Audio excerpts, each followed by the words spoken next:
శివుడు, రమేష్ ఇద్దరూ ఒకే ఊర్లో పుట్టిన చిన్ననాటి స్నేహితులు. స్కూల్కి కలిసిపోయేవాళ్ళు.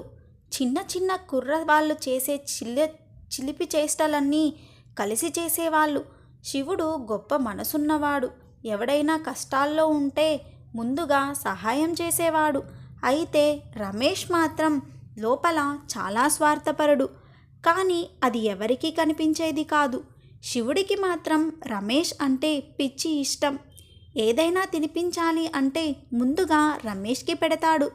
అన్నం తక్కువైనా నువ్వు తినురా రమేష్ అంటాడు. ఒకసారి స్కూల్లో టీచర్ అడిగిన ప్రశ్నకి శివుడు బాగా సమాధానం చెబుతాడు. కానీ రమేష్ చదువులో అంతంత మాత్రమే. ఇద్దరూ ఇంటర్ పూర్తి చేసి డిగ్రీ చదవడానికి దగ్గర పట్టణానికి వెళ్ళారు. అక్కడే నిజమైన ఆట మొదలయ్యింది. రమేష్కి ఓ అమ్మాయి సుజాత అంటే ఇష్టం పడింది. కానీ ఆమె మాత్రం శివుడి తెలివికి, వినయానికి ఇంప్రెస్ అయ్యింది. ఆ విషయం తెలిసిన దగ్గర నుంచి రమేష్లో ఉన్న అసలు రాక్షస స్వభావం బయటపడటం మొదలైంది. మొదట్లో చిన్న చిన్న మాటలతో శివుణ్ణి తగ్గించడం, ఏదో ఒకటి అనడం మొదలుపెట్టాడు. ప్రతిదానికి అరవడం. తర్వాత సుజాతకు శివుడి మీద నిందలు వేయడం. సుజాత, అతడు నీతో మాట్లాడతాడా? ఓ మోసం చేసేవాడు. నీలాగా మరెన్ని అమ్మాయిలతో మాట్లాడతాడో తెలుసా నీకు? అని లేని మాటలు, అబద్ధాలు చెప్పడం మొదలుపెట్టాడు. అలాంటి నకలీ మాటలు చెప్పి సుజాత మనసులో బీజం వేశాడు. శివుడు ఎప్పుడూ నిజాయితీగా వ్యవహరించేవాడు. కానీ ఒక్కసారి ఆమె ముఖం మార్చినప్పుడు అతడి మనసు కుదిపేసింది. ఒకరోజు సుజాత నేరుగా శివుని దగ్గరికి వచ్చి ఇలా అన్నది. నీ గురించి ఎవరికీ తెలియదు అనుకుంటున్నావా? నీ నిజ స్వభావం, నీ ఆటలు నాకు అర్థమయ్యాయి. నా జీవితంలో అడుగు పెట్టద్దు అని అరిచి అతను మాట్లాడేది కూడా వినకుండా వెళ్ళిపోయింది. శివుడు ఒక మాట కూడా అనలేదు. మౌనంగా చూస్తూ నిలబడిపోయాడు. ఆ క్షణం అతని గుండె విడిపోయినట్టే అనిపించింది. తను చేసిన తప్పేమీ లేకుండా తన మీద ఇంత నిందలు ఎందుకు అని రోజులు నిద్ర లేకుండానే గడిపాడు. సుజాత మాటలు విన్న శివుడు ఆ రోజు రాత్రంతా నిద్రలేక ఒంటరిగా వణికిపోయాడు. ఊహించని నిందలు తన మీద పడ్డాయి.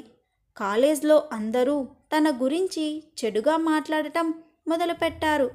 నేను ఎవరినీ మోసం చేయలేదు, నా మీద అందరూ ఎందుకు నిందలు వేస్తున్నారు అనే ప్రశ్నలు గుండెను చీల్చేశాయి.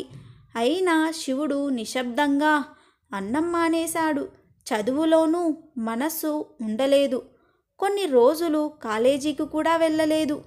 అవమానాన్ని మించిన బాధ ఉండదేమో. ఒక్క రమేష్ మాత్రం చాలా హ్యాపీగా తిరుగుతున్నాడు. సుజాత అతనితో మాట్లాడుతుందన్న నమ్మకంతో మురిసిపోయాడు. కానీ తన లోపల ఉన్న చెడు మనసుతోనే అతడు తన స్వార్థం కోసం శివుని పూర్తి జీవితాన్ని పాడు చేసేశాడు. 1 నెల తరువాత శివుడు ఊరికి తిరిగిపోయాడు.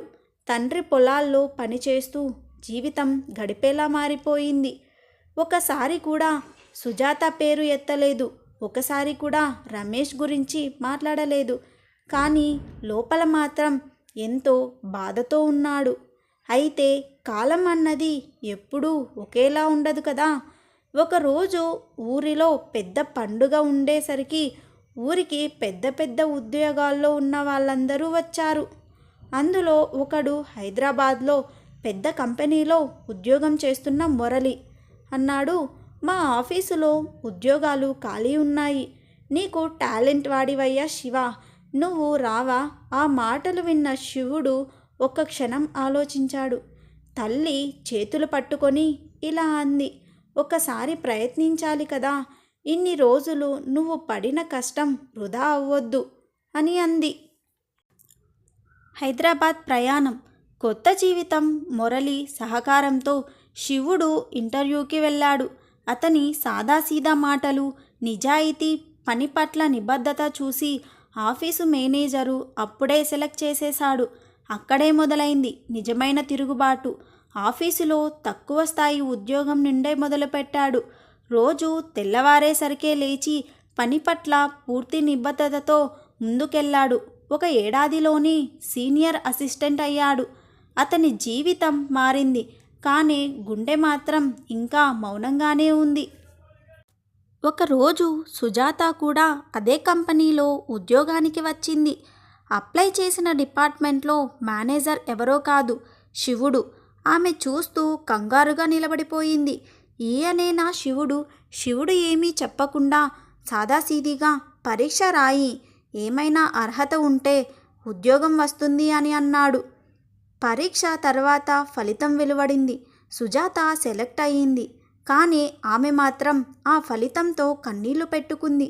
నిజాయితీ ఏదీ లేకుండా నిందలు వేశాను నన్ను ఇప్పుడు ఉపేక్షించావా శివా అని అన్నది. అతడు మెల్లగా ఒక మాట అన్నాడు. నా మౌనం నీ తప్పును చాటింది సుజాత. నిజం ఎప్పటికీ అయినా బయటకు వస్తుంది అని నాకు తెలుసు.